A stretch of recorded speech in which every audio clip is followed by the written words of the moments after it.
ফেলে দেওয়া প্লাস্টিকের বর্জ্য থেকে তৈরি হচ্ছে বাহারি রঙের মাদুর।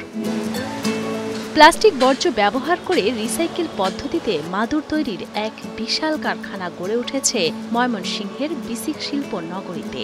বাংলাদেশে কিন্তু এটা হলো মানুষ কোল্ড ড্রিঙ্কস ব্যবহার করে বাস স্ট্যান্ডে এবং বিভিন্ন রাস্তায় এটা কিন্তু ফালাই দেয়। পুতুলরা কোল্ড ড্রিঙ্কস ব্যবহার করে এটা ফেলিয়ে দেয়। এটা যদি আমরা প্লাস্টিকের যে রিসাইকেল যারা আমরা চালাই, এটা যদি আমরা ব্যবহার না করতাম, রিসাইকেল না করতাম, তে রাস্তাঘাট, ড্রেনেজ ব্যবস্থা, তারপরে যে কোনো জায়গাতে পরিবেশের ভারসাম্য নষ্ট হইত।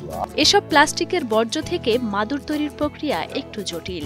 প্রথমে রাস্তাঘাট, নর্দমা কিংবা আবর্জনার স্তূপ থেকে ফেলে দেওয়া বোতল ও প্লাস্টিকের বর্জ্য সংগ্রহ করা হয়, আর এসব সংগ্রহের কাজ করে টোকাই। তারা আবার এসব বিক্রি করে হকার বা ফেরিওয়ালাদের কাছে। সেখান থেকে এসব বর্জ্য বিক্রি হয় পাইকারদের কাছে। এরপর এগুলো পাঠানো হয় কারখানায়। পরবর্তীতে শুরু হয় মাদুর তৈরির কার্যক্রম। সংগ্রহকৃত ভাঙা পণ্য বাছাই করে ভিন্ন একটি যন্ত্রের মাধ্যমে কেটে কুচি কুচি করা হয় প্লাস্টিকের বর্জ্যগুলো। মূল র মেটেরিয়ালটা আছে আপনার টোকাইদের হাত ধরে পাইকারের কাছে যায়, পাইকার থেকে কারখানায় যায়, কারখানায় বিভিন্ন প্রসেসিং এর পরে আমাদের কাছে বিক্রি করে। তো এখানে আমরা ওই ইন্ডিয়ান প্রযুক্তি এবং আমাদের দেশীয় প্রযুক্তি দুইটা মেশিন আছে, এটার মাধ্যমে দানা তৈরি করি। আর আমাদের দানার যে কাঁচামালটা ওইটারে আমরা বাংলা ভাষায় সেটারে কুচা বলি, কুচার মাধ্যমে দানাটা তৈরি করি। পর্যায়ক্রমে কুচি করে রাখা টুকরাগুলো ওয়াশ করা হয়। তারপর বিভিন্ন রং মিশিয়ে মেশিনের মাধ্যমে গলিয়ে বানানো হয় লতা। গরম লতাগুলোকে পানিতে ঠান্ডা করে আরেকটা কাটিং মেশিনের মাধ্যমে পাটি তৈরির প্রধান কাঁচামাল ছোট ছোট দানায় রূপান্তরিত করা হয়। পরে বিভিন্ন রঙের ছোট ছোট দানা কাঁচামাল বিশেষ ধরনের মেশিন এক্সট্রুডারে রাখা হয়। এ মেশিনে দানাদার কাঁচামালগুলো বিশেষ প্রক্রিয়ায় লম্বাকৃতির স্ট্রতে রূপান্তরিত হয়। পরবর্তীতে স্ট্রগুলো ঠান্ডা পানির স্পর্শে ঠান্ডা হওয়ার পর অপর একটি কাটিং মেশিনের মাধ্যমে নির্ধারিত সাইজে কেটে স্তূপ করা হয়।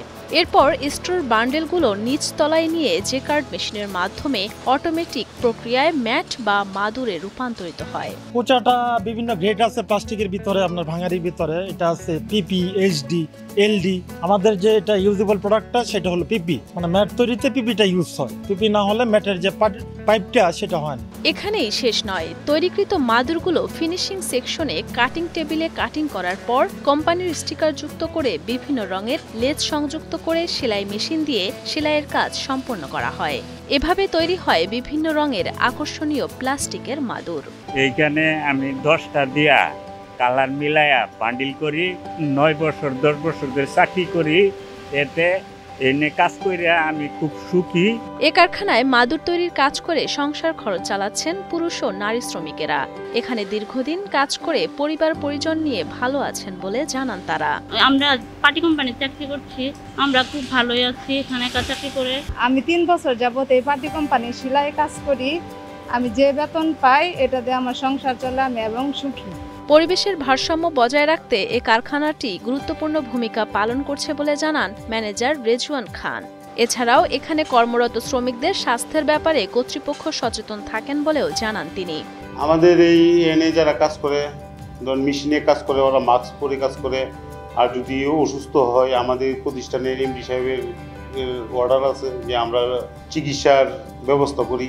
যদি বেশি অসুস্থ হয় মেডিকেলে নিয়ে যাই, আমরা কোম্পানি থেকে খরচ বহন করি এবং আমরা প্রতি মাসের 5 তারিখের মধ্যে সকল শ্রমিকের বেতন দিয়ে দিই। এবং যদি তারপরেও যদি কোনো শ্রমিকের ছেলে মেয়ে লেখাপড়া করে, লেখাপড়ার অর্থনৈতিক অবস্থা যদি বেশি খারাপ থাকে, অনেক সময় অনেক টাকা পয়সা বেশি লাগে, তা আমাদের এমডি সাহেব এটা একটু হেল্প করে।